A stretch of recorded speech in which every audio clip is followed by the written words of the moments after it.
How big can a restaurant become in terms of revenue? Oof.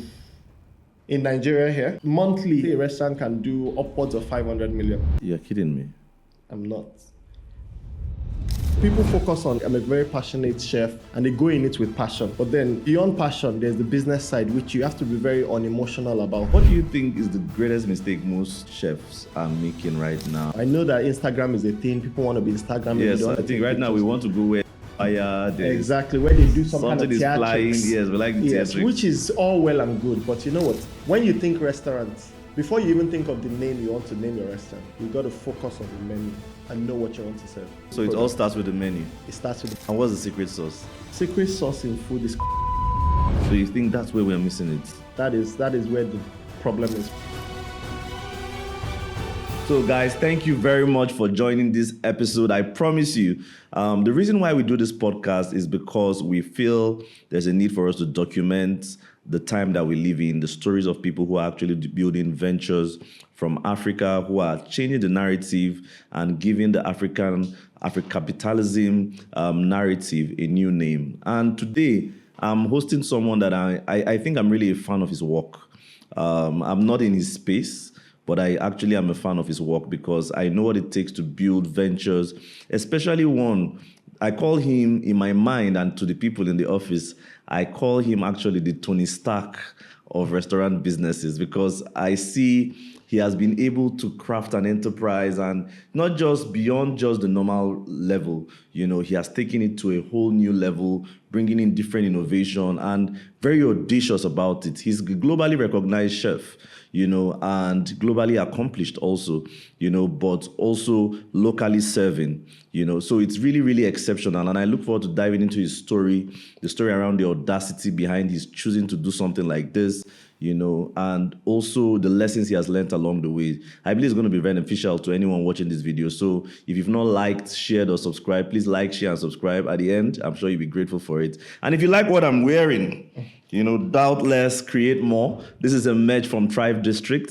It's a merch for the upcoming TMCon Conference 2024, Technology Media Conference, the largest gathering of creatives that we have right now in Africa. I look forward to seeing you guys there. We're going to have more conversations like this there. And if you want to grab something like this, check the comment sessions, and I'm sure you'll find a link there to get something like this or even better. You know, I look forward to seeing you in the conversation. Mr. Stone. Chef Stone. Thank you very much for making our time Thanks for to be having with me, us man. here. Thanks for having me. I think there are lots of, like I mentioned in the introduction, when I came across you, your person, the work that you do, I tend to call you the Tony Stark of the restaurant business. That's the first time I made that one, but yes. Yeah, I mean the whole idea, you know, the Iron Man, like Yes. you're typically always tweaking something, working on something. You just have this idea. There's a way you smile when you're talking about your ideas, and then I just feel like, okay, this guy is actually not playing. No, he's actually going to do it. Yes. You know, and you end up doing it. But I mean, we're in Africa, and it's typically more when you think about restaurants or you think about cooking, it's typically more a matriarchal kind of story, It you know. is, But it then is. we have you as one of the leading voices and one of the leading players in the industry, not just in Nigeria, in Africa, really. And what's that story, really? What's your own unique story, and what has led you to where you are right now? Okay, thank you for having me. It's a pleasure to be here today because Thank you. I know you've been asking me to come on this podcast for a while. For a while, yeah. But just putting the time together has been quite difficult, but I'm glad I'm here. And, you know, I always like to tell my story because I find that a lot of people can learn a lot of lessons from it. And, you know, I won't bore you with the, you know, what inspired me to start and where I started and all that. But, you know, how we got to this point, you know, that part of the story. And for me, I think what makes me unique really is the fact that I'm a dreamer, I'm a visionary, and I see things differently. And for me, it's not just about food because, you know, being a chef is a tough one.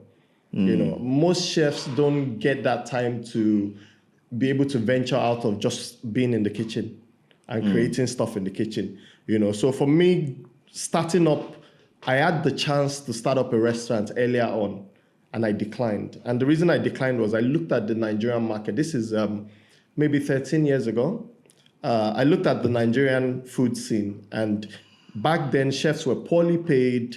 There were no culinary schools, nowhere you could go to become a chef.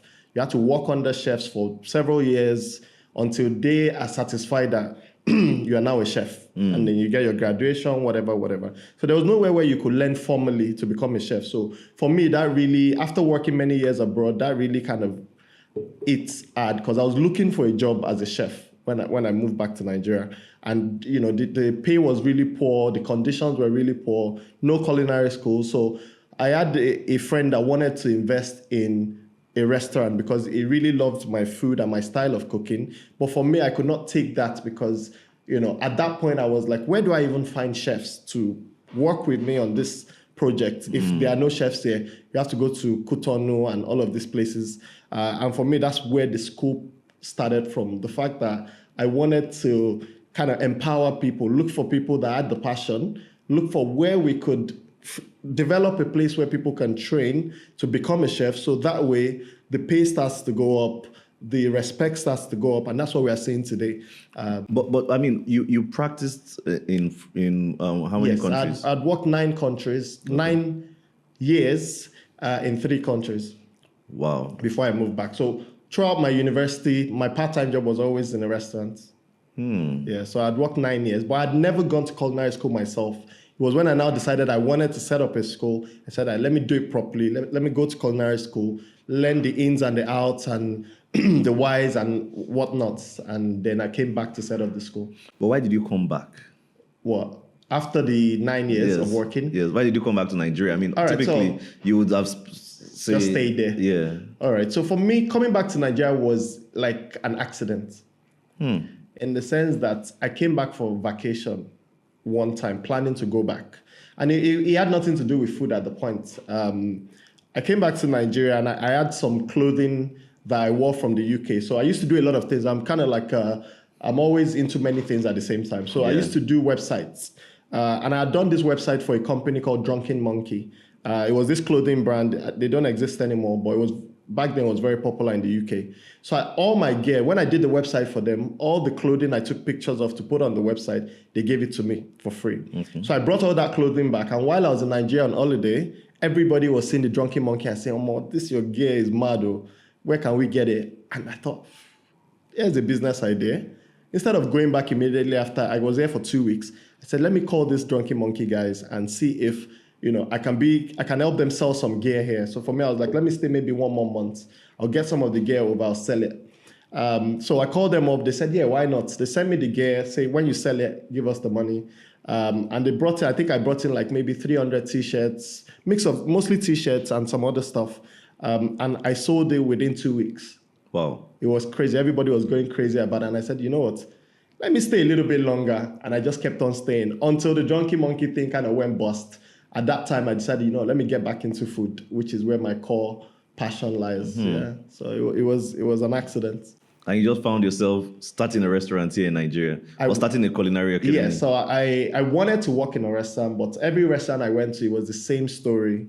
They could not pay you very well because they had a chef they had brought in from some other country, Spain, Italy, one of them places, and they were paying him a lot of dollars. So anyone else under that, they would want to pay 20,000, 30,000, 25,000. So that kind of inspired me to say, let's start training our own talents so that we don't have to pay a foreigner so much money and not be able to pay chefs from this country good money. And that birthed Reddish. That birthed Reddish, yes. Interesting. And Reddish has been for how long? 11 years now. 11 years? Yes. Wow. I know. 11 years. It was 11 in April. And I kind of feel like it's been there for longer. It feels like it. It feels like it, but it is 11 years. But it's been a long 11 years. How many participants so far? How many chefs we've trained about 7,000 chefs in the 11 years. Whoa. So we have chefs in every major restaurant or hotel in Lagos and Abuja. Wow. I know. And I think that's what kept me going all this time. I think there was a point, especially COVID period, where, the thought came to my head to close it down. Close down Reddish. Yes. And the school itself is not so profitable because, in Nigeria, you can only charge so much. if you want to go to culinary school in any other country in the world, Yeah, it's expensive. it's ridiculous. I mean, my culinary school was $40,000. That was then. Now it's maybe $60,000, and Obviously, the exchange rates. it's ridiculous. So, I know what it costs to run the school, because every day you've got to cook, you got to have your gas on, your electricity on, and you got to have ingredients for the students, uniforms, writing materials, books, all of that. You've got to do that every day, and it's a lot to run. And you can only charge so much before people think, let me try something else. Do you understand? So for me, it was a difficult one to balance at the time, because it was getting to a point where, but the thing that kept me going, to be honest, was the fact that whenever I walk into a restaurant and I see one of my chefs that we've trained, most times I don't even know they're there. I just go to a restaurant to eat, and they're like, Chef Tony's here. And I'm sure And they gives often me feel joy. pressured. I know. They do. But it's just the joy of knowing that I have students here. And some of them are doing very well. So when I think of some people, I have people that have called me up and say, look, I've been saving for Reddish for 3 years. Whoa. This is my dream. I want to come to Reddish. I've been saving for 3 years. Can I pay this amount and just start? And that just makes me think that if I was to close down the school, what will happen to this guy's dream? That he's been building for 3 years. So what inspires you to keep it? Just the impact? I mean, that's what inspired me to keep it. The fact that the impact that it has made, the people that it's changed their lives, and the people is still changing their lives today. I think that's enough to keep it going, to be honest. Wow. And COVID year was what birthed the diversification of the business into other things. I said, you know what, let's push this food truck business. Let's push consultation. Let's push all of that. I mean, I remember, I think if there's something that I found quite interesting about you is that beyond just cooking, you're also good in your hands in videography, photography of the content. So I'm a learner naturally. Being a teacher, what being a teacher is about is, you trying to learn everything enough to answer any question. Because at the end of the day, you can learn something to a level enough for you to use it. But then to teach it, you need to learn it beyond that. Because obviously, if you learn it enough to use it and someone asks you that, why do you even use it for that?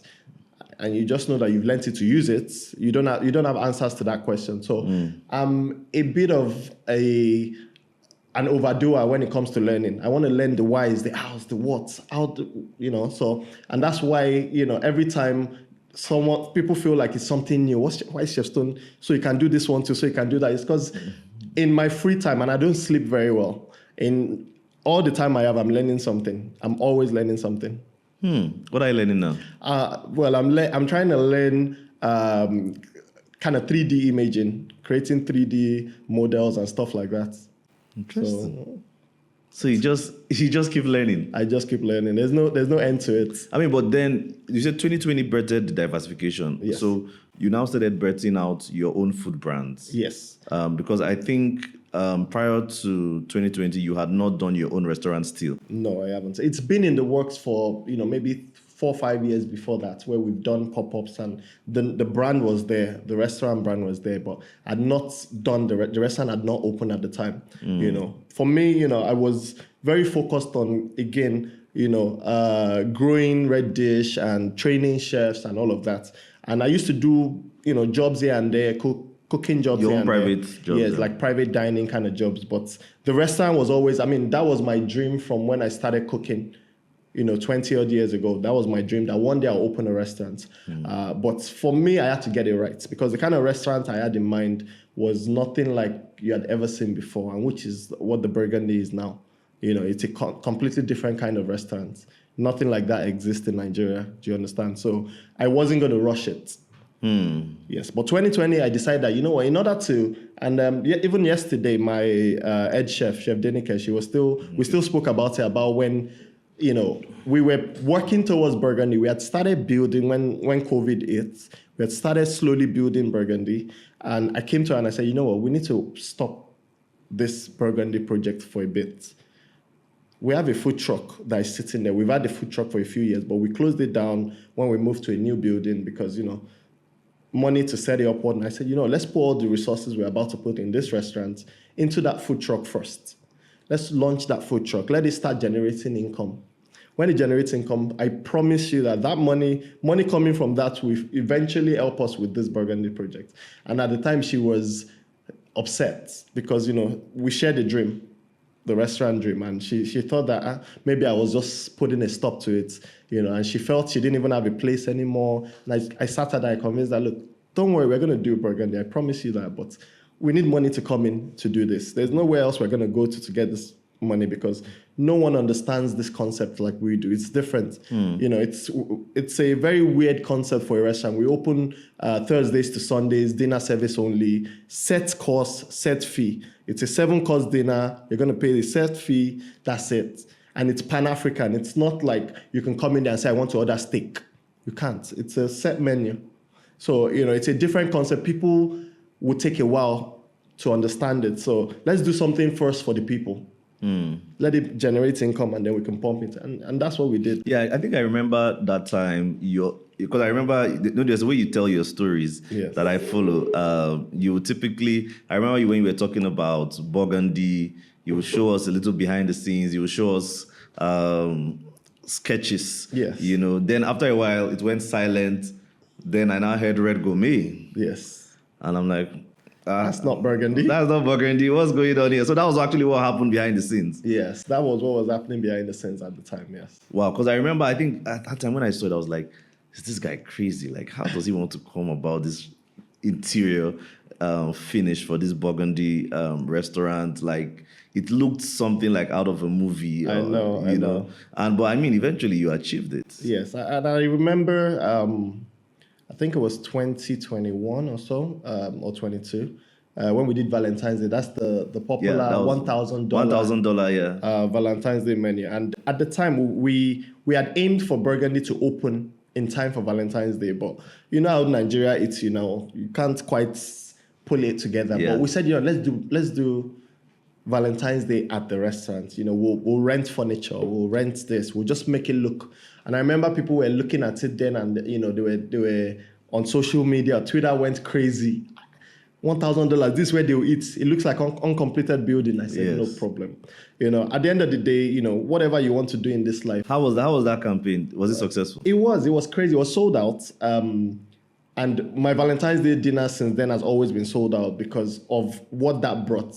And I think the negative PR was what sold it out because people were wondering, hang on, let's even see what this guy wants to do with this. And, it was reaching the people that I would normally reach with my campaign because, everyone's saying, have you heard about this $1,000 dinner? And people were going in there to check it and they'll see the menu and they'll see past things we've done and they'll say, I'm looking for something special to do for my other half. Money is not a problem. You know what? We'll try it. And we had a big dignitary that we had to turn away that was a problem. Because it was a boss at the top parastatal. Yes, and the morning of the day, he sent people to come and do how they do their checks and their security sweeps, and we just saw people walking around doing security sweep, and we're like, excuse me, is there a problem? And this guy said, oh, this person is coming, and I said, it's not reserved, it's not on the reservation list. He said, we are telling you now. I said, there's nothing we can do. The place is full already. And, that's kind of it was that crazy. Wow. It was that crazy, yes. Someone actually... And it actually became a problem after the dinner because they targeted us after that a little bit. Wow. Yes. Because he wanted to come. He wanted to come. But they did not call to reserve. They just sent people to come and do it. They thought it was a walk-in thing. Restaurant, like Nigerians do. Nigerians don't understand the concept of reserve. I mean, they didn't. Burgundy is pushing it now because now you have to reserve. Everybody knows that, and you can't walk in. There's no. Yeah, I mean, but how has that reflected in changing that customer culture? Because something I've seen that is quite apparent in whatever you do is that you actually don't do what every other person is doing. No, I do not. For some reason, you are addicted to doing something. I mean, I pushing think, the narrative and pushing the norm. Absolutely. I think for me, it's always a case of why do we do things in a different country? If there's a set of rules in a different country and they said this is how it's done, in this restaurant. We will follow it to the T. But when it comes to Nigeria, we tend to think that we can do whatever we like, and that should not be right. Do you understand? So for me, it's always about, let me set my rules. If I have to suffer at the beginning, but at the end of it, we are able to achieve that goal, which, if you notice now, more restaurants are doing what we're doing. They're saying, reservation only and this and that. And we started that because we figured that, for the kind of restaurant it is, we don't want it to be all over the place. We don't want people just walking in. And it's a set cost dining experience, so we don't want a case where, people are coming in last minute or whatever. Just reserve, and it works. Now, if you call to get a table at the Burgundy, 9 out of 10 times it's full. Really? Yes. It's a small space, and now I'm moving it upstairs to make it bigger, simply because we cannot accommodate as many people as we would love to. Burgundy currently seats how many people? 20 people. 20 couples or 20 people? 20 people. So that's 10 couples? 10 couples, yes. So it's very niche, very small. But the problem we have now is our guys at the top always call last minute and we say, we're sorry, we're full, and they don't like it. I mean, they could as well just order for a private experience in Do you understand? Else, right? Do you understand? So, yeah. But you're expanding it to how many people now? Now it's going to be about 70 to 80 people. It's a big space upstairs. So. It's a big space. So. Yeah. I'm curious, right? Did the food truck eventually pay for Burgundy? Like, did the idea work? Is Chef Denike happy? You have to ask her when you see her, but yes, I believe she is happy. I think the food truck, so what we did was, the first food truck paid for the second, yeah? The two paid for a third, yeah? The three of them paved the way for Truck Central. Now from Truck Central, the model of Truck Central makes it easy to raise funding to do other projects. Okay, so now that you've spoken about the model, I think let's move a little bit deeper into the whole business of food. Yes. So, I mean, typically, like I mentioned earlier, I'm quite a geek for business models and enterprises. And one that I've never been able to understand has been the business of food. Okay. Now, people often say it's a very volatile space. People often say, don't invest in restaurants. That's the way to go broke. People often say it's a passion business. It is. But what exactly and how is it really, first of all, is that true? And how have you been able to maintain stability? Because, I mean, you're telling me one truck better than that truck. So I'm trying to understand that if it's not making money, why is it better than that truck? Yes, exactly. Is it something else that we don't understand? All right. I mean, the business of food is something I teach because I have first-hand experience. I think you have a course here. Yes, I have first-hand experience. And it is true, it can be very volatile. And again, it's very saturated. There's no type of food you want to sell that someone is not selling. And someone cannot get into the business and outsell you. There's no type of food you want to sell. You understand? And, people just tend to put food into one bracket. Whereas there are different types of restaurants, different kinds of food businesses you can do. So it's volatile, yes, but it can be very rewarding. And when people say don't invest in restaurant business, then why are so many restaurants opening? Every day you see a new restaurant opening. Why? Which means it can be done right.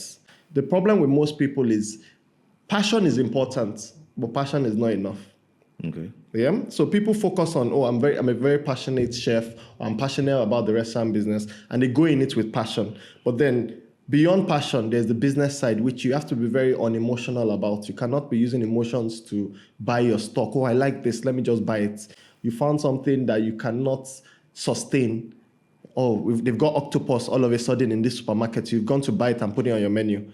Hello, tomorrow they say there's no octopus because it was imported and the duties have gone up. They're not importing it again. What happens to your menu? So people tend to use emotions when there's too much passion. So yes, you can have passion, but give yourself brain and think, this one is not going to work. And a lot of people don't do the maths. They just price things anyhow. They don't do their margins correctly. They don't do their costing correctly. So they end up thinking they are making a profit, but they're just making cash flow. So there's a lot of cash going to the business, but at the end of the day, a lot of that cash coming in is just going out. So they end up not being profitable. But for me, the model of Truck Central and why one truck was able to birth the second was because The reason I chose food truck in the first place is because it's less management. In the sense that if you open a restaurant now, I'll tell you for a fact that my Red Gourmet truck does more sales than most restaurants. Most brick and mortar restaurants. Yes, because one, if you want to own a restaurant, first of all, you pay rent for the space. Yes, let's say I'm paying rent, even though it's tied in. You pay rent for the space. You have to do some renovations. You have to buy furniture for people to sit. You have to hire waiters, which I don't need.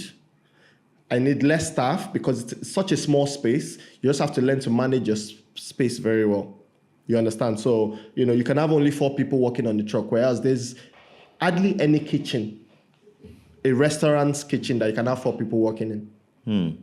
There's no way. Because you need someone doing prep, you need someone washing dishes, you need maybe 2 chefs here, 2 assistant chefs, pastry chef. No, you don't need all that. It's a food truck. It's such a small space. So less electricity being used, less water being used, less everything being used, but your turnover can be the same as the restaurant. So that's why I chose it. So, and for me, most of my businesses I've been able to do by compounding. I would starve myself for a bit. When I say starve myself, live as quietly and lowly as possible.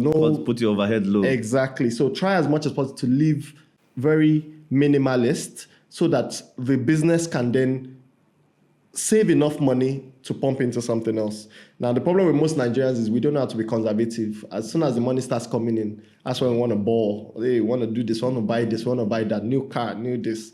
So for me, it was about, by the time if I wait 6 months, and that's how rewarding the food business is, or food business can be.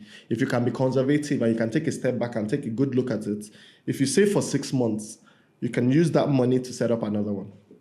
Wow. And that's what I did. I took nothing. And it's always been my story. Reddish, 6 years it took me before I could get a salary from Reddish. I took nothing from it. And that's why we're able to grow organically from one branch to another to another. And then you now applied 6 months. You went from 6 years to 6 months on the truck. Exactly. So, by the time you get it right, especially with food is it's a turnover business. You're constantly buying and reselling stuff. You're making stuff, you're selling. It's a lot easier to make a more certain profit. I know for a fact that, a month, this is how much I'll make, and I know how much roughly the profit, minus Nigeria being Nigeria, the economy and all of that. I know roughly, if I sell this month, I know how much of it is pure profit. Mm-hmm. And do you have technology systems that you put in place? Oh, yes. For me, I'm a technology guy. And if there's no technology that exists, I will build it somewhere. So everything for us is tied into a point of sale system that is tied to the backend. So if they bring in a carton of chicken, the system knows how many portions of chicken you're going to get from that. And if there's any errors anywhere, it will tell us that, okay, you guys should have 6 portions of chicken left. If the staff is saying there's none left, there's a problem. What happened to the 6 portions are supposed to be left? So the POS system is kind of tied to the inventory system. Yes, tied to the inventory system. So as soon as you buy it, it feeds in, and every time they sell one, it will take it out of the inventory. Is that a solution you sell to other businesses? It is actually one I teach, because the system it's more of teaching than even... Yes, it's more of teaching, because the system is available for free. The point of sale system I use is open source, so it's available for free. It's just about people knowing about it, because people just don't know, and they don't know how to use it. So So there's a knowledge that's required to make it work for you the way it's supposed to work for you. Kind Especially of like ChatGPT. Yeah, exactly, like the inventory side of it, managing your inventory and knowing how to put it in correctly and whatnot. But then, I think the model of trucks, yes, and the fast rising concept of ghost kitchens, yes, how does that differ? All right, so the thing about ghost kitchens is this, yeah. Now, it works for some, I would imagine. But for me, I'm not a big fan of it. Why? Simply because I've seen a lot of people that have tried to create the ghost kitchen concept and it hasn't worked, especially for the small businesses. Now, for a ghost kitchen, the way it works is this: you go and rent a space in this ghost kitchen, yeah? And you cook, and then they take the order. Someone orders through maybe a general platform or your individual platform, but a percentage of whatever you make has to go to the ghost kitchen. Yes.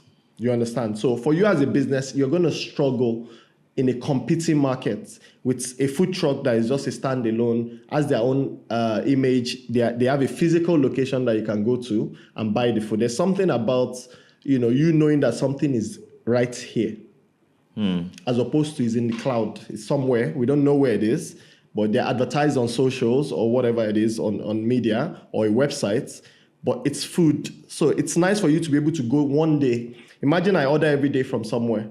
One day I want to still go there and be like, today, let me just drive there and see the cooking and see what's going on. So that's the beauty of a food truck. The fact that you can see the cooking going on, you can see what's happening, you can see that it's a real place. I think for me, will always win over the ghost kitchen concept. Because of that physical concept. Do you Yes. think it's a cultural It's thing? food. It is. I mean, even abroad, yeah. Why are there so many storefronts when it comes to food? If you look at a McDonald's, and they're very big on their storefronts. Can you imagine McDonald's working as a cloud kitchen without the storefronts, without the physical people knowing, how it's being done and seeing the back end and all of that? Just as a storefront, you've just come up as a McDonald's concept. We're on the cloud. There's something about food, and food is a very, very physical thing. And it's always nice to be able to see the physical. And you don't think, well, you don't think it's something that has to do with only us here, like it's not in Nigeria? It's not just a Nigeria thing. I think, yes, some countries do better than others in terms of the cloud kitchen concept, but I think generally around the world, storefronts will always be there when it comes to food. Always. And they always do better.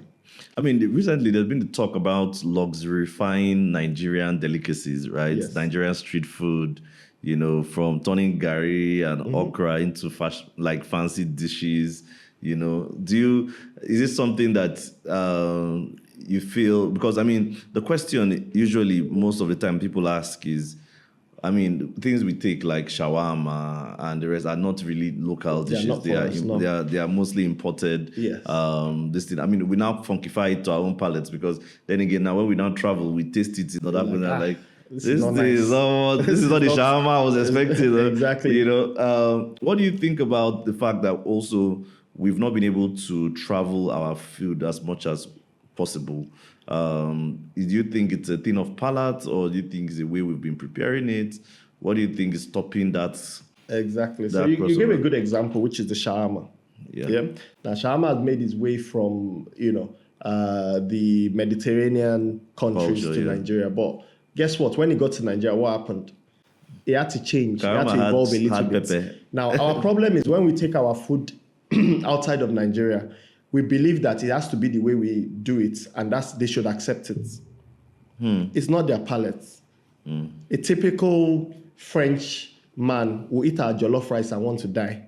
The pepper is too much. What is all of these spices? But there's a way you can cook it and tone it down in a way that you can actually taste the flavors without pepper. Do you understand? So I think for me, again, just the same way you use the shawarma example, bringing shawarma in and obviously changing it to fit our palates. If we are taking our food outside of Nigeria, then we want to make sure that we adjust it enough for the country. Otherwise, it will never really be accepted. That's the truth. I mean, the whole jollof wars around, they will get a lot of people to taste jollof. I think jollof is trending right now. Yes, jollof has been trending for a bit. And I think Nigerian food or African food in general is up next in the center stage. I feel like, Asian food has had a lot of spotlight, and I don't think there's anywhere you go in the world where you will not find Indian food, Chinese food, some Japanese food, at least. Yeah. You understand? Typically, I think when I travel, something I try to do is I try to, especially when I travel to places I don't like, them in America or any place, I just focus on the Chinese or the Indian, because I feel like that it's going to be. And the funny thing about Chinese food or Indian food is, even in these countries, they change it a little bit. If you were to go to China and try to eat Chinese food in China, you will feel like it's not very tasty. It's not very nice. Oh, really? Yes, because when it comes to Nigeria, again, because they know that Nigerians like certain things, they change it a little bit. And it's the same as Chinese food in the UK or the US. It's slightly different because of the market. So you think that's where we're missing it? That is where problem is we tend to be stuck in our ways and say, you know what, this is how it is. This is how they do it. It's not And the you find original that, one. if you find most African or Nigerian restaurants in the UK or anywhere else, you find that it's mostly Nigerians that are coming there to dine. Apart from the few adventurous foreigners that will come and try it once or twice, naturally it's Nigerians that are there. But if you go to a Chinese restaurant, you see every kind of race eating the food because, again, it cuts across. You understand? But we have decided that we'll serve jollof rice. We want it to be like the jollof rice at home. I understand because of the Nigerians, but if you want to go international, then you have to open it up to other markets. And, that's where we're getting it wrong. I mean, so you've built a successful business around, you've built a successful business as a restaurant, as a chef, and also as a businessman, walking around, having food trucks, having food brands, restaurants, private dining. I mean, really high level, and also Something for everyone. Something for everyone. I mean, what informed that thinking of having something for everyone and having something high level luxury? Okay, so I think as a chef, naturally you're inclined to want to feed people and get people to experience your food. Now, if you can only feed or you can only show your food to the rich and famous, then yes, you're a chef, you're all of that for the rich and famous. But you see, the millions of people, the general public, which is a lot of the markets, cannot experience your food. And as a chef, that limits you. So for me, I'd rather know that, I have both ends of the spectrum met. In the sense that, you can go to Red Gourmet and still eat Chef Stone's food, even though you cannot afford to do the $1,000 dinner. And the people that want the high-level experience can do the 1,000 naira dinner, and everybody is happy. And what do you think is the greatest mistake most chefs are making right now, or people, restaurant business people are making, and they just keep making, that you feel like, hey, let me shake you off, guys, stop doing this thing? Okay. I think in the restaurant scene, generally, I think a lot of people, they focus too much on the ambience and the aesthetics of spaces. I know that Instagram is a thing. People want to be Instagram. Yes, I think right now we want to go where there's fire. Exactly, where they do some kind of theatrics. Flying. Yes, we like the theatrics. Which is all well and good. But you know what? The reason you're opening, I do a lot of consultation. And the problem is most people call me at the wrong time. So they've already built a kitchen without knowing what they want to sell, the kind of food. They might have a general idea that, I saw this place when I went to Paris, I want this kind of food. But there's no menu, there's nothing. You've bought equipment, you've set up a kitchen, you've just gone to an equipment seller and say, you know what, I want to build a kitchen. And the guy just sold you as much of his stuff as it can push on you. Yeah. Filled up the place, you've entered the kitchen and it looks full. But you know what, all this equipment you bought, they're useless. Because when we do your menu eventually, you can't use this, there's no need. You've bought these things we cannot use. So I think people who don't focus on the food, they focus too much on the aesthetics and the theatrics and the display. And to be honest, that's not food. At the end of the day, it's not food. Focus on the food. Yeah. When your food is great, you can build the aesthetics around it. After that, you can grow to somewhere bigger. You can grow to do more. But focus on the food first. Make sure you have a good. So it all starts with the menu. It starts with the menu. You should, when you think restaurants, before you even think of the name you want to name your restaurant, you got to focus on the menu and know what you want to serve. You say it all starts from the menu. It does. It all starts from the menus. Instead of me going to say, I want to start a restaurant, let me go and buy equipment. Exactly. I should first of all say, okay, do I understand this business? Yes. What kind of food am I going to sell? And then build everything around that food. So let's say, for example, you decide that, my strength is in doing local food. How do I build? I want a fancy local food place, yeah? Yeah. Instead of just building and building. Okay, let's get the food right first. Okay. How are we going to present it in a way that, we're charging premium for this. Why are we charging premium? How do we present it to look good? And how do we make sure it tastes good so that we can build a space that also matches that? But people do it the other way around. They build first and they worry about the food at the end. So what I'd like if, for example, I was going to start a restaurant business and I say, okay, I want to start a restaurant business. What are the key things that I must say that you would tell me? Like, what's the first place to start? Must I be a chef? No, you mustn't be a chef. And I find that most chefs make bad restaurant business owners. Really? Why? Too much passion. And when you have too much passion, a lot of things that you should be sensible about, you're not. You want it to have this, I want it to have this, I want it to have this. At what cost?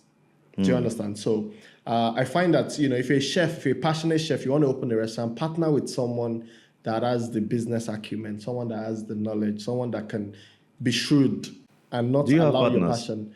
I have a partner in Lagos with the school, yes. I never knew that. I know. It's been there with me from day one. Yes, his name is Muyiwa. He's the only person that believed when I said I wanted to start a school. Everyone else was like, I must be stupid. He's the only one that believed in it. So he's been my partner since then, yes. Wow, and he balances out your passion.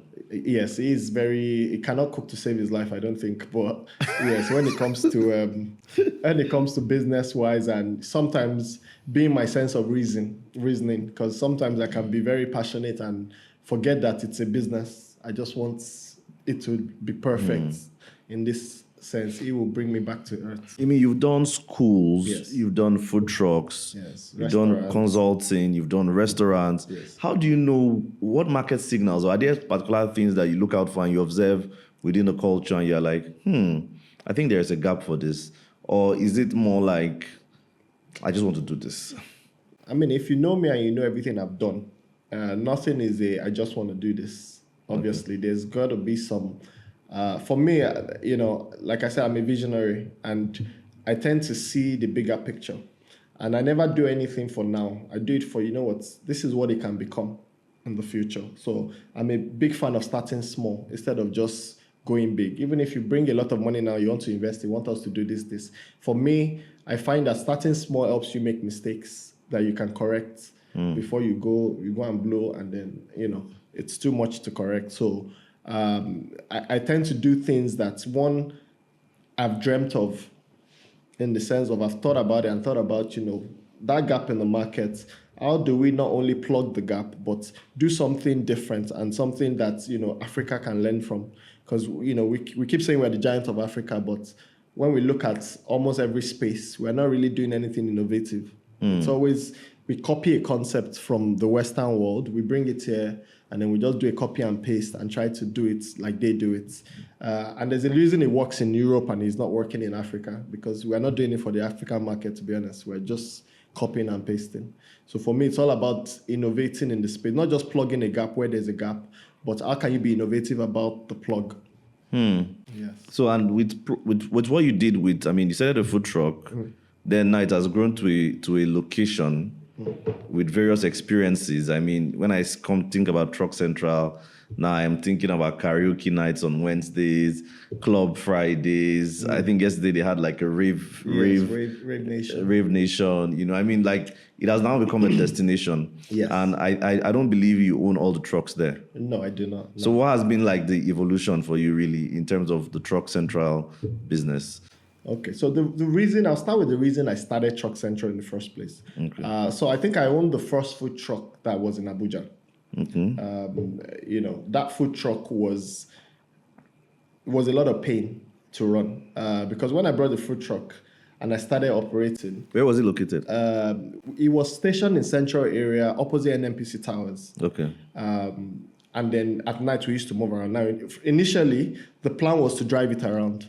But we had a lot of problem with the agencies, Amac and Co., and they had never seen a food truck before, so they were perplexed with the concept. When they came to us, they were like, we are cooking on a bus. Why are you cooking on a bus? It can explode. There's gas here, there's petrol. They just could not get why someone would cook in a bus. They didn't understand the food truck concept.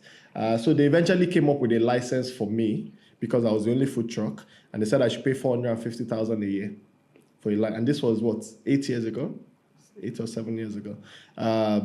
450,000, and it only covers central area and Wuse. If I moved into Asokoro, another money. So I had a lot of problems navigating a food truck. Eventually, I packed it in one place because even the clubs, I used to go to the clubs at night, park out opposite the clubs, and sell. And the clubs, after some time, they'll send army to come and chase us because we were selling more than them. So, Nigeria was a very tough market. So for me, then I thought, one day I want to open a park for food trucks where other food truck owners can bring, because I know they will suffer what I suffered. I basically paved the way for food trucks because of me, they did the licensing. I fought them over it. They reduced the levies and everything. So I had done that work, but I also know for a fact from experience that moving a food truck around in Abuja doesn't work. You're not going to be able to sell enough to cover. You're better off being in one place, letting people know that I'm here. If you need me, you can always come. Come and meet me there. Or I could deliver to you. That's what eventually worked. After all the moving around, when I decided that I was parking in one spot and I was going to do PR to bring people to come and see the truck and buy from it, and that's what worked. So I decided that I was going to set up that food truck park. So other truck owners that are interested in bringing their truck to a place where, we can share customers, all of that. And that's what I did. And what makes it work is the fact that everybody sells different things. So, no two truck sells the same concept. So a pizza truck will sell pizza, but grills truck will sell grills. You don't so when you come to Truck Central, why people love it so much is the variety. You can go to Truck Central for 10 days straight and eat different things. And that's why it works. So, but how do you own you don't own all the trucks? No, so I own, I think, 5 trucks, and all the other trucks I've leased out. So the model is this, you pay a rent for the space, and then you pay a percentage of your revenue that covers your services. So instead of a service charge, because we do a lot of entertainment, we do a lot of PR to bring people in, we provide security, water, electricity, all of that. So we cover that from that 10%. So you charge a 10% Yes. of your revenue? Of revenue, yes. For the other trucks. How do you, that's a very risky place to play in. No. Because revenue. Yes. Because if you say profit, what's going to happen is that the customers will say, some of them will say, they're not selling enough, they're not making profits. How do we continue to run Truck Central if, people say they're making zero? Why you the one that makes the truck for them, or? So I can do it for them, or they can do it themselves, because I build trucks as well. Most of the trucks at Truck Central I built. So, you can build your own truck and bring it. If you already have a truck and you get a space, you can bring your truck in, or we can build for you. You got to cover all the. So how are you sure somebody will not lie to you that they made 10,000 instead of 100,000? Okay, so we have a system. So the same point of sale system that I mentioned, it's kind of linked to us. Oh. Yeah. So basically, we can see your sales in real time as it happens. So. And then you also give them some form of advisory, consulting. Oh yes, like how do you go about saying that? Oh, Babito should be here. That one should be your yes. truck should be here. So that's where my expertise comes into play. The fact that again, I'm a strategist, which means I know about food, I know about people's psyche and how people think, and what will make people want to buy from you. So it's part of what we do to ensure that everybody is doing well, because the beauty of that 10% is if they do better, we do better. So it's in my interest like to push. A joint venture. Exactly. So if I can get more people into Truck Central buying your food, and you sell 10% more or 20% more this month, it equates to more of that 10% for us in value. So for me, it's not just a thinking of, I just want to collect my 10%. Whether you sell or not, it's on you. You understand? I'm thinking, this is what will help to grow the brand. Now Truck Central is expanding into Lagos. That is similar model you're going to use that? Exactly the same model. So same model. And I think more trucks? It's maybe a couple more trucks. I think Lagos, we're going to have 22 trucks. In Abuja, we have 16 or 18. But yeah, same model. I think you have a double-decker one that you posted. I don't know if you are going to build that. Yes, we have 2 double-deckers in Abuja now. In Lagos, I think we have 4 double-deckers that are going in, because the space is full already. It got full immediately I announced it. Whoa. Yes, as soon as I think it took maybe 3 weeks for it to be full after I announced I was thinking I would get a truck. It's too late, sir. Maybe the next one. Where are you going next? So I've been getting a lot of people from Kano.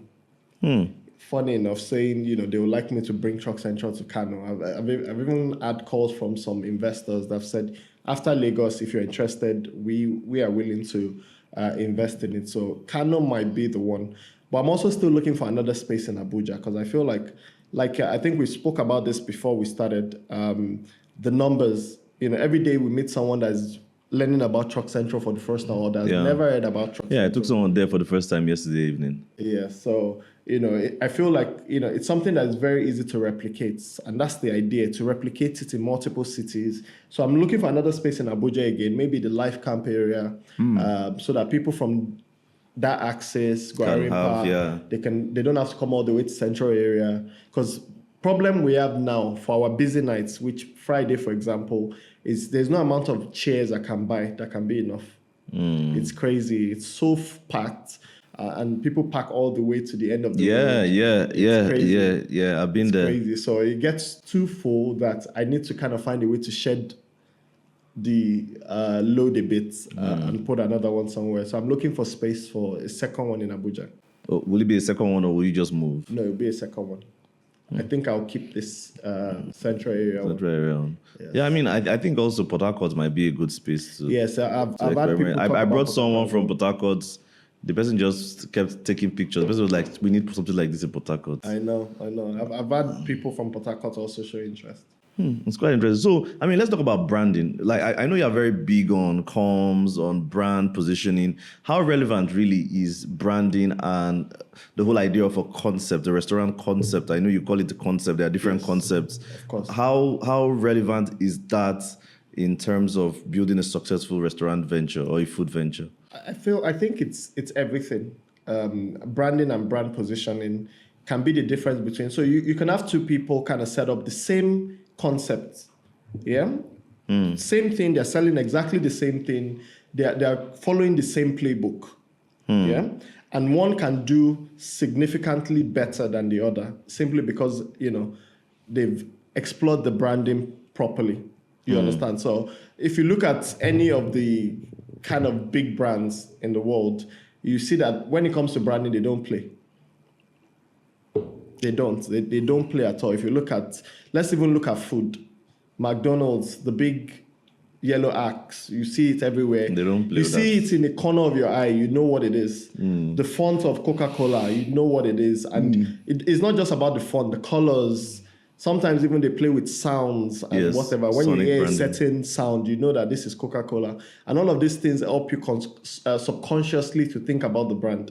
And that's what I try to explore. I mean, I think currently I'm reading a lot about marketing. I'm learning a lot about marketing because I've realized that, there's a big role of developing a brand that I still have to work on to do even better.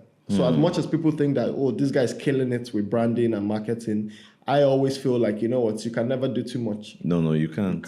You can't. I mean, I think something that even comes to my mind now is currently we've seen a great wave in people looking for Instagrammable places, worthy places to eat. Yes. Because obviously they want to record that experience. Exactly. And we have this fear of missing out syndrome. Yeah. Where, as soon as somewhere is posted, and the reason a lot of people like new spaces is they want to be the first amongst their friends or their colleagues to go there. To say, I just discovered a new place, and that thing is a real thing.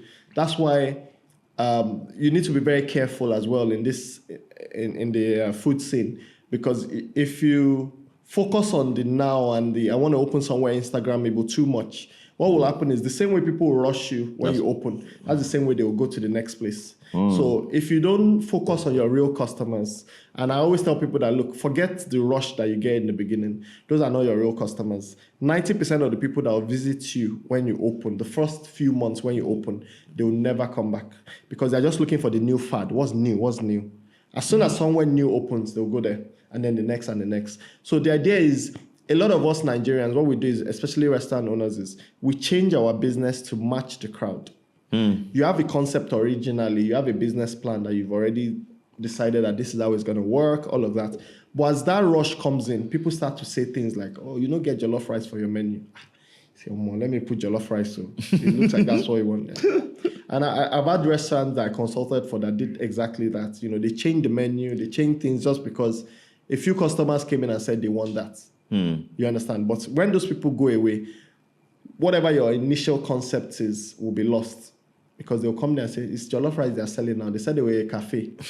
They were supposed to be selling coffee. And you enter the cafe and you're smelling jollof everywhere. And you're like, what the hell is this? So your real customers tend to now leave because they're like, this is not a cafe. I wanted a cool, quiet place that I could walk from, I can drink walk some from, but coffee. now it's jollof rice and, so I think that's where people get it wrong.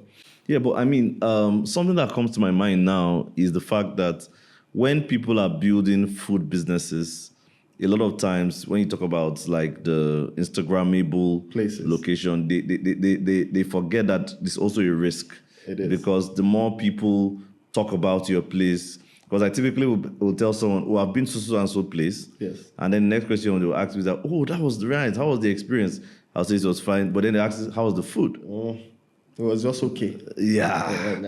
The food wasn't great. Yeah, the food wasn't great. And it brings me back to my point earlier when I said the food has to be, the menu and the food has to be key. It has to be number one before you build everything else around it. So there's nothing wrong with doing Instagrammable spaces, but let your food be the core. And that's what's going to keep people coming back. Not the decor. Once they've taken a picture in front of a flower wall once, that's it. They're not coming back there to say, I want to take another picture in front of your flower wall. Again. That's done. But your food can be what we say, let's go back to this place. I feel like eating this thing from so place. Exactly. I mean, something that comes to mind now is the fact that I once saw a post, and pardon me, I don't know if you disagree with me on this, but I once saw a post, and I think I agree with that post. Okay. I hate QR codes. I'm not a fan of QR codes as well, unless it serves a different purpose. What purpose? What? Because I think the challenge I have with QR codes, yes, is the fact that first of all I need to have airtime. Exactly. Like data, right? But then I'll now be on my phone. Yes. The experience is taken away, stripped away. It's stripped away because I'm looking at it on a small form factor. Exactly. Then also, let's not forget that, and let's not even just go into the fact that some people's menus are like a textbook. Yes. I mean, you're scrolling through it and it's like... You are wondering, like, exactly. See... So to be fair, I'm not a fan of QR codes. You would never find that in my restaurant, for one. I've never been a fan from day one. Even COVID time, I don't think I know that we're trying not to touch things, but to be honest, I just did not like the idea. But when I say serve a purpose, so I'm introducing a QR code at Truck Central, only for my wine truck. Oh, okay. Now, the reason I'm doing is we've got some special offers and we're trying to get as many people to buy it as possible.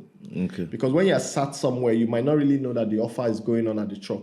True. So what we've done is we've done a little sticker on the tables that says buy one, get one free on this wine. And we put a barcode that you can basically scan it, buy, complete the transaction, and they'll just bring the wine to you. Oh, yeah. No, I mean, but you see, that's even nice, right? Exactly. Because I think I've seen you use interesting technologies in your ability to serve customers. Exactly. I think one of the people I took to Truck Central recently who were new, interestingly, 2 people actually this last week, and the person was so impressed with the buzzer. Beepers, the buzzers. The person was like, what's this?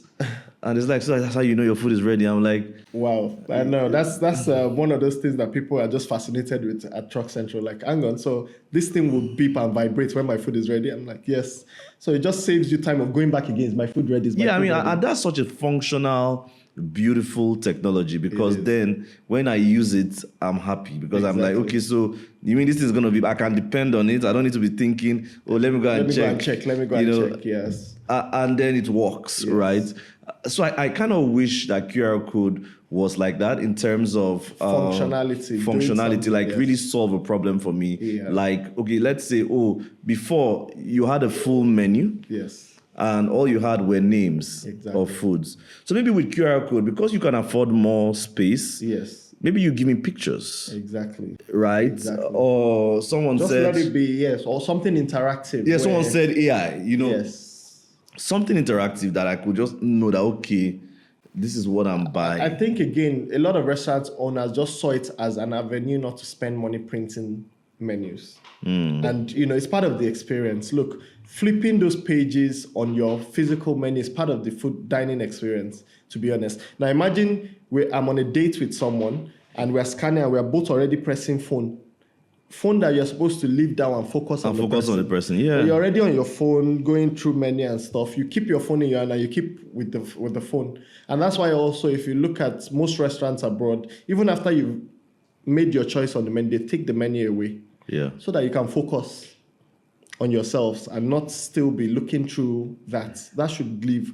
But the minute you have that on your phone, you're already pressing phone. You don't want to messages are coming in. Exactly, and you're distracted. Yeah, I mean, but honestly, like, be honest, right? I mean, I've watched some chef films and movies. I tend to, I don't know how to cook, unfortunately for me.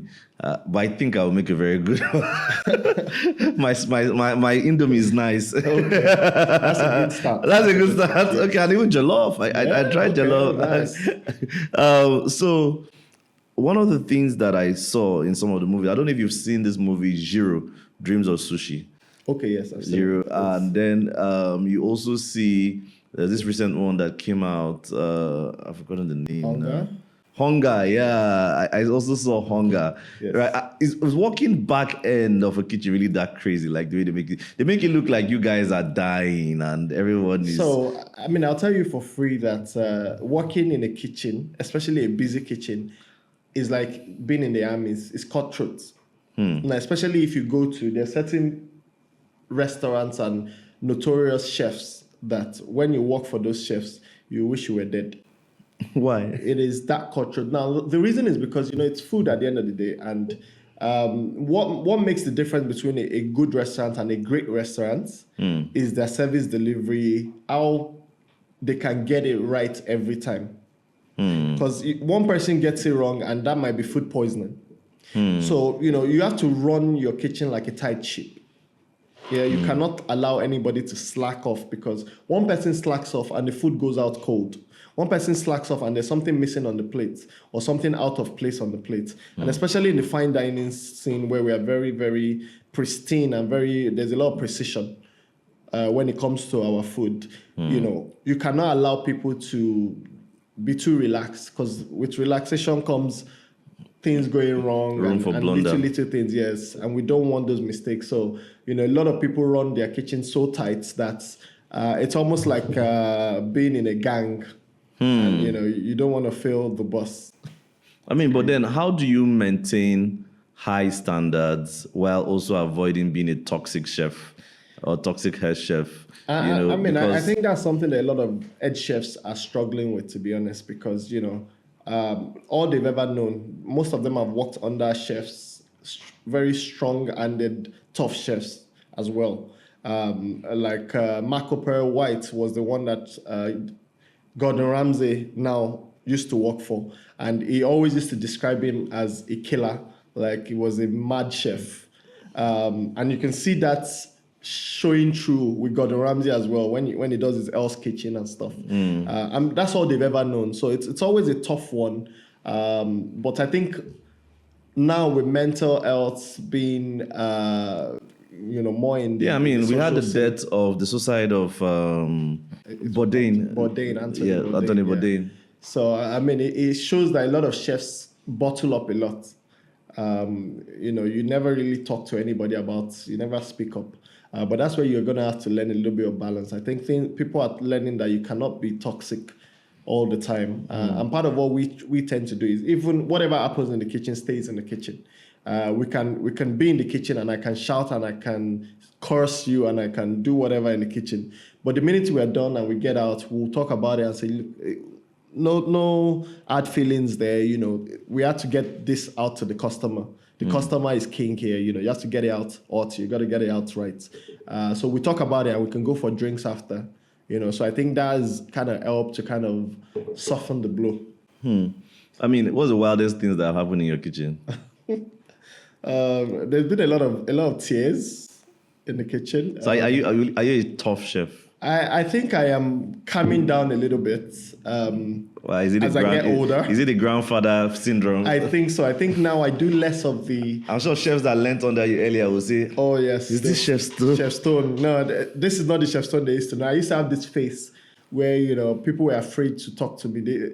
People used to think I was very unapproachable because in the kitchen I was a monster. But I think now I've calmed down a lot, and I'm letting the younger chefs kind of grow into roles now, which means I'm doing less of the head chef role and doing more of the executive work. So you will not find me in the kitchen shouting. I'll let the I head chef do it. I can say that you've actually tried. I think I met one of your chefs in the gym recently, Yeah. Chef Ita. Okay. Yeah, and I was like, I didn't know she was a chef. I mean, we're just talking, I'm like, oh, you're a chef and you have time to come to the gym. So I think that goes to your you also it's, giving them time to exactly to have a work-life You've got to balance. take care of yourself because most chefs work for many years. The average career of a chef would span maybe 25, 30 years. And you wake up one day and you're old, your back's gone, your legs are gone because you're on your feet morning till night every day. On average, you work 12 to 16 hours if you work in a good place, a busy place. So you just wake up and find that you're suffering so many health issues as a result of the harsh working conditions. So if you don't take care of yourself, in the end you're going to have a lot of regrets, to be honest. So we tend to encourage chefs nowadays that look, yes, we want to put in the work and do all of that, but you got to take care of yourself. So you give them room to prioritize themselves. So what we tend to do now is we employ a bit more than we need, so that people get some time they don't have to work as long hours, or they can get days off.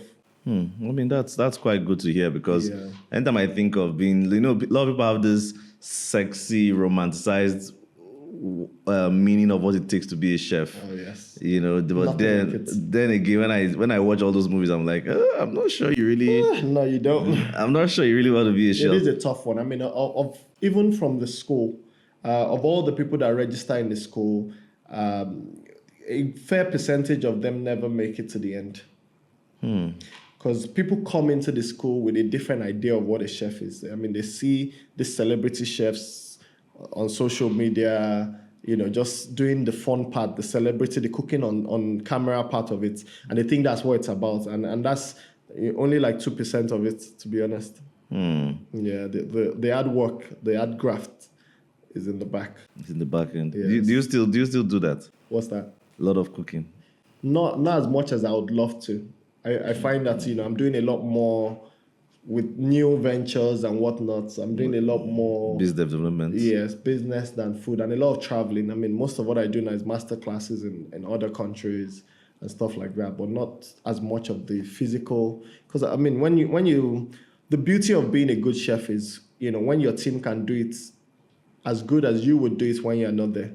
That's what makes you a great chef. If you always have to come in every day and do it yourself, and I'll just refer to one of my inspiration as a chef. His name is Chef Hackett. He owns a Michelin star restaurant in Chicago, and I think he won best restaurants in the US twice, chef of the year a couple of times.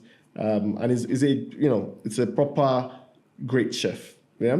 And at a point at the pinnacle of his career, when things were, he just won, restaurant of the year, chef of the year.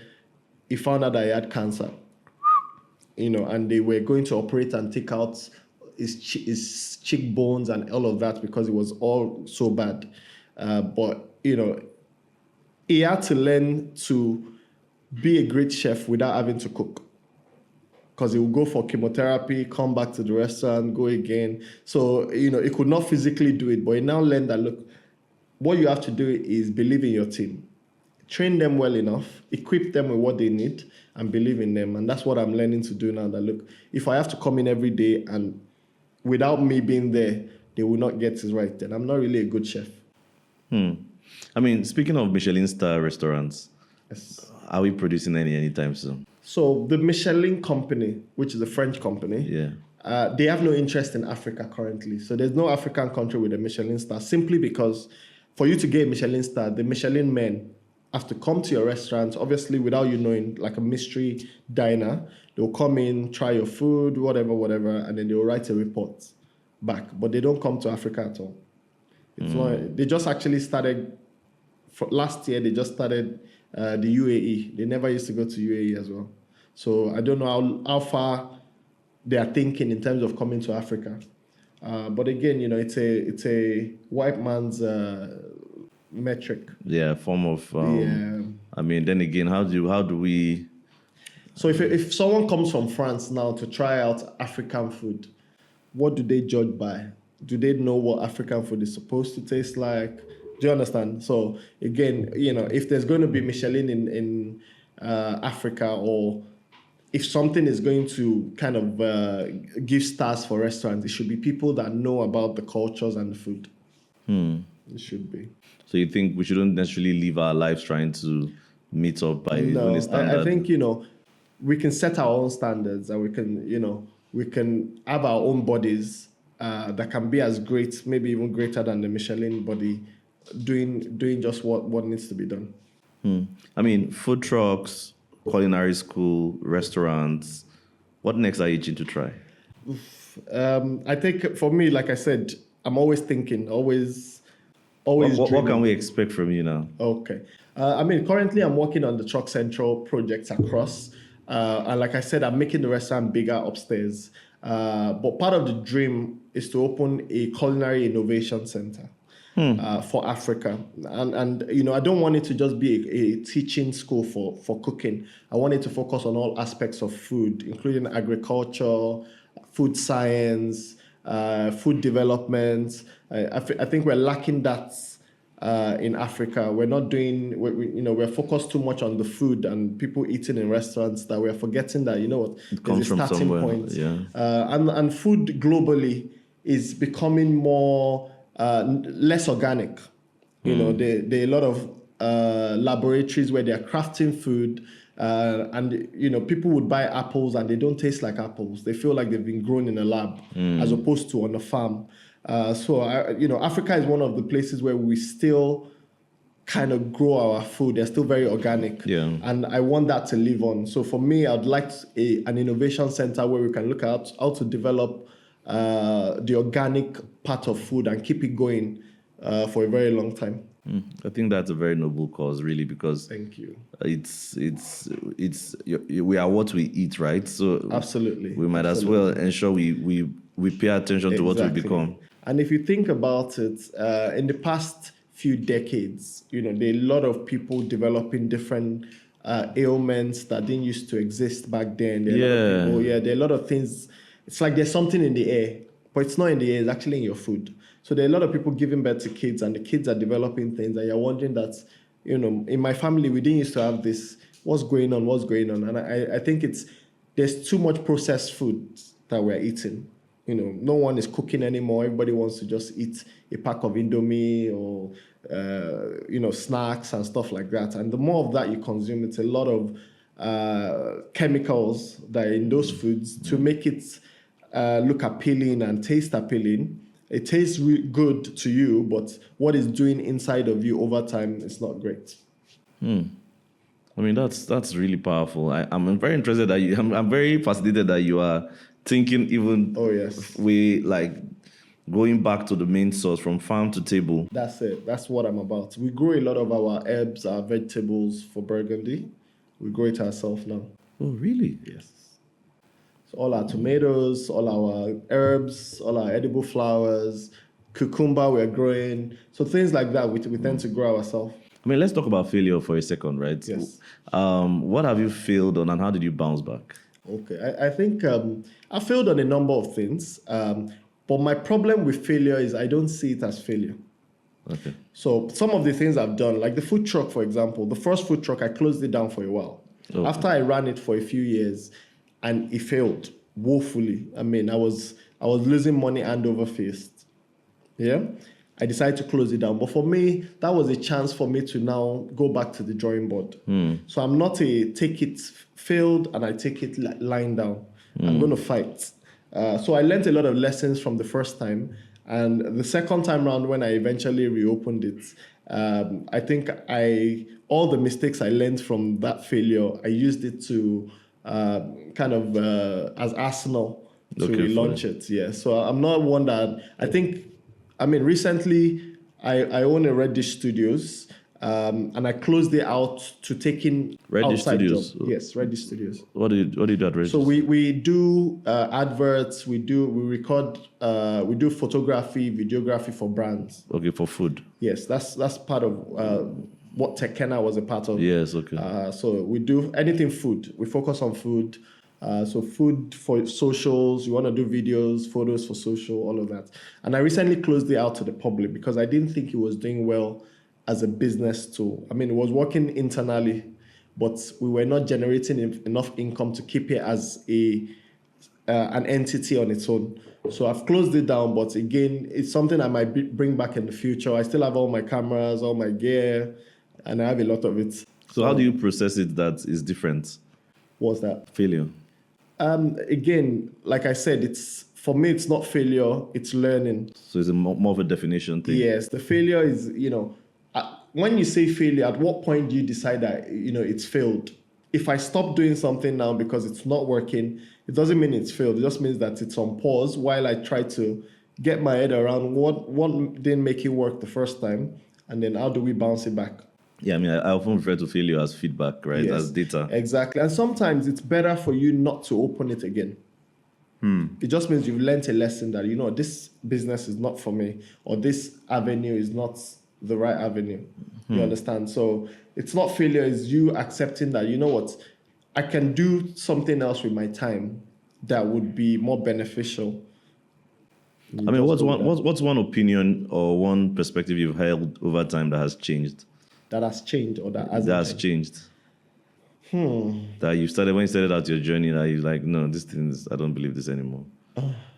I mean, a few things, to be honest, especially in the culinary school business, there are a lot of things that I thought back then when I was opening that, it's really just a myth, to be honest.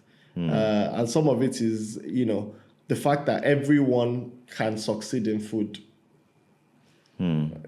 I find that most people would not do well running a food business, and most people have no business running food business, especially people that are very rich and they have the finances. So the people that would do well in the food business are the ones that don't have the resources. But you see the people that have the resources and the money and all of that, they actually will not do very well. And it's been proven time and time again. So, I mean, if I want to start a restaurant, I should find someone... Yes, someone that understands it and has the passion. For the business. Yes, then we balance each other out. Exactly. Don't try to go... I mean, a lot of my people I've consulted for, I always advise them, especially when they have no prior experience running a food business, I always advise them to give some shares of the business to their head chef or the person that they think, the secret sauce. But none of them ever do. Why? Because they feel like, why will I give shares of my business to the chef? How big can a restaurant become in terms of revenue? Oof. In Nigeria here? Yes, and I don't mean fast food. No, not. If it's let's even imagine a standalone restaurant. Yeah. Yeah, just a standalone restaurant. I think a monthly, I'll say a restaurant can do upwards of 500 million if they get it right. You're kidding me. I'm not. The Red Gourmet Kitchen, which is a food truck, can do more than 100 million, and that's just a food truck. The food truck will do 100 million a year? Yeah. No, a month. That's not possible. No. Currently now, Red Gourmet does averagely 40 to 50 million. In December, it will do 100 million. As small as it is. That small truck? That small truck. Right now, I have the figures to prove it. It does 40 to 50. Wow. A month. And what's the secret sauce? Is it Chef Stone? It's not Chef Stone. I feel like Chef Stone is just an added advantage. Yeah, I mean, but it's not one to overlook, though. The secret sauce in food is consistency. It's not about messing around and trying to do something fancy today that you can't recreate tomorrow. Keep it consistent. If you buy my wings any day of the week, any month of the year, it will taste the same. Do you understand? So find a way to keep it consistent. So much as if you need to keep buying the same wings from the same source every time, so that the customers will not notice a change. Because once it changes, the customers will notice and they will stop. I had a man that came yesterday to the Burgundy. While he was at the Burgundy, he asked one of the guests that brought him, because it was a birthday. He was like, I know this place. There's a place at the back where I used to order burgers from. They have the best burgers in Abuja. So this guy, he was a white guy. Is it the pool burger? Not the pulled beef. I think it was the cheesy burger I wanted. Okay. Anyway, so he said he had been trying, because we changed the phone number at a point because this old BVN linking NIN thing, and we just could not get that number back. So we changed the number, and he has been trying to find us ever since. And he was so amazed that he said he was going to come every day for what he has missed. He's going to come every day for the next month to have that burger, because it is so consistent. He said he and his family, they used to order the burger at least twice a week. And they had been ordering until the number changed and they could no longer reach us. So they thought we closed. So that consistency is key. That's what's going to keep people coming back again and again, knowing that people like safety. They know that, you know what, I would rather eat the same thing every day, because I know it's going to be like this, than try things a few times, get it wrong, and you're like, why did I even bother? But so are you telling me that a restaurant can be a billionaire business? Yes, it can. Absolutely. Absolutely. But where are we getting it wrong? The fact that we are not paying attention to the menu. Yes, and like I said before, a lot of people don't understand how to run a food business. They don't understand that, look, there's a bit of patience. People want to make their money back in no time and then some, and they don't invest in. So a lot of what I've been able to do is reinvesting into the business, compounding multiple businesses to open the next, and then join. That takes a lot of pain. It does. For a very long time, you would suffer, but when you smile, people will wonder that, this guy, are you doing juju? That's what's going to happen. Yes. When you are suffering, nobody will say, guy, why are you suffering? Why are you suffering yourself? After go and find a job somewhere. Nobody will say anything. They'll just be, but when you start to, when Smile. It looks like it's shining, they'll think that maybe you did something crazy. But no, all the time you guys were going out to the club and balling, I was here suffering on this business. Now it's time for me to enjoy. While you will now suffer. Because, and now it's not looking like your smile is now so bright. And they will now be thinking this guy is proud, which I get a lot of that. But they were not there when I was suffering. Man, 6 years. I think you do well to show that you're smiling, Sha. Oh yes, I gotta show it now. I gotta show it. I mean, all the vacation I see with your wife. Yes. I realize in those videos, I'm like, oh, just throw this at it again. I have to, man, because yes, we've suffered a lot.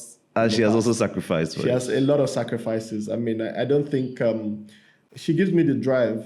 She gives me the drive because, I want her to enjoy every part of life now because, she stuck with me through the hard times when I was struggling to put Reddish on the map. Oh, wow. So, yeah, this is time to enjoy. Shout out Mrs. Stone for sticking by him and giving him the drive absolutely. to produce all the magnanimous, phenomenal things that he has done for the industry. I mean, but then, who do you model yourself after? Like, who are you modeling after? Whose playbook are you studying you said right it in now? the beginning, Tony Stark. But yeah, generally, I think... like, if you were to have dinner with a chef right now, dead or alive, who would it be? I would have chosen Anthony Bourdain, God rest his soul, because, a lot of what he did... I think you're doing a lot of things that he's done. Yes, a lot of the traveling and the food exploration that is my retirement goal, to be honest. For me is, when I get to a point, all I want to do is travel, experience cultures, experience foods, talk to chefs, cook with people in different parts of the world, learn about them. And that's the dream for me. I'm not I want to be in a mansion somewhere, chilling. No, I want to travel. I want to be a backpacker and go country to country, experience cultures and food like never before. Be a fisherman for a bit. Fisherman? Oh, yeah. There's something great about catching your own fish and cooking it. Yeah, that's quite interesting. I saw that beautiful. scene in Hunger where they went to go catch fish. Catch fish, yes. So for me, that's the dream. So yeah, Anthony Bourdain would have been someone I would have loved to have dinner with and kind of delve into his mind. I mean, that's quite interesting. 20 years from now, fast forward, what is Chef Stone up to? Retired, man, for sure. I mean, for me, I want to retire maybe before I turn 50. Really? Yes. I want to. If at 50 I'm still hustling. I mean, not hustling though, but like. I don't want to do. At 50, I want to just chill. Yes, obviously you have your investments working for you, and hopefully you would have inspired a generation where people are doing things based on your life, what you lived for, and what you achieved. But for me personally, I want to be with my family because a lot of what I've done has required a lot of sacrifice away from family. A lot of the time I've not been able to spend with family. I want to spend it then with family, traveling, enjoying what life has to offer. I mean, I see you are big on impact. I think during the Ramadan, I mean, you're Muslim, right? Yes. During the Ramadan, I always see the outreach. Yes. You go, you feed people. We do try to, we are in food anyway. So, I don't see the reason why people have to starve and go hungry. So even outside of Ramadan, we do a lot of work with communities. We've done a couple of boreholes in a couple of communities. We continuously feed people throughout the year. So for us, especially we try to reduce wastage. So instead of getting wastage sometimes, what we do is, we ensure that, we can also use some of the resources we have to feed people in the communities. Yeah. What inspires this? I mean, it's part of everything kind of growing up that I've always wished to be able to do. And a lot of people are suffering, especially now more than ever. With the harsh economic realities that we are facing now. So everybody should do something to pay it forward. If you're enjoying something now, trust me, it's not your power that's making you enjoy it. It's because God is smiling down on you somewhere and is hoping that you would also help someone else. So just pay it forward. Pay it forward. Yes. I think the question I'll ask, and I think I forgot to ask this question, but I'll still ask it anyways though. Why Abuja, not Lagos? Because I would have typically expected a Chef Stone Lagos. to have. I know, and I started in Lagos. Yeah, but why the? So coming to Lagos, I would say was the one decision I made that made Chef Stone Chef Stone. Now, at the time when I was in Lagos, I think the chef scene was very toxic. There were so many chefs vying for power, wanting to be the best chef in Nigeria, so because of that, it was so toxic. And I think when I decided to do Abuja and I moved to Abuja, I simply just removed myself from that equation of toxicity and kind of created a niche for myself. Kind of like the Blue Ocean strategy. And then people could just see Chef Stone from afar. And when you try to do things in Lagos, people, at that point, I was getting more calls from Lagos to say, Chef Stone, please come and cook for us for this. I mean, I'm like, there's so many chefs in Lagos. Why are you calling Chef Stone from Abuja? But there's something about pulling yourself out. The light will shine on you. And you're not in anybody's space. You're not vying for anyone's power, And I think that just, and then I made the decision that, stop trying to be the best chef in Nigeria. Create the best chefs in Nigeria. And that's what I focused on. That, at a point for me, I was like, I want to be number one everywhere you go. I want them to say Chef Stone is the number one chef in Nigeria. Chef Stone is the number one chef in Africa. But that would come when you inspire more chefs and you create great chefs. So for me, the focus shifted from myself to, how do we create better chefs and more chefs and the best chefs in Nigeria? If I'm the one creating the best chefs in Nigeria, then what does that make me? Exactly. Mic drop. All right. Thank you very much, Chef Stone. I really do appreciate your time. I mean, it's been an incredible Thank you for having me. over 1 hour of Absolutely. intense conversation. Yes. I didn't even notice the time had gone over. I mean, and I thank you for being very open and direct with us. in this conversation. Thank you guys for watching. I promised you that it will be phenomenal, and I'm sure you met it, and I'm sure you experienced it. Speaking with Chef Stone, he shared deep insights that I feel like will be relevant to any other person you know, even if you are not in the food industry. This is actually an episode to watch. A lot of lessons, life lessons, decision-making process, mental models that I found really, really insightful that he has shared in the episode today. So please don't forget to like, share, subscribe. And like I said, if you want this merch, check the comment below. And I look forward to catching you in the next episode. Thank you for joining us.